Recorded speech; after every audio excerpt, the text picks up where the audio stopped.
कृष्णा भागवत प्रभु। हरे कृष्णा प्रभु जी। आप केवल हरे कृष्ण महामंत्र का ही जप क्यों करते हो? एक बार नारद जी ने ब्रह्मा जी से पूछा कि कलयुग के जीवों का उद्धार कैसे होगा, कलयुग में तो बहुत दोष हैं।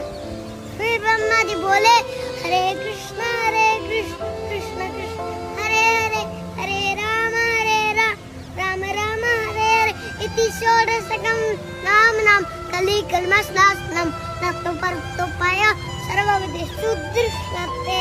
इसका मतलब हरे कृष्ण मंत्र का और जप और कीर्तन करने से सारे क्लेशों का नाश हो जाता है। इससे बड़ा कोई मंत्र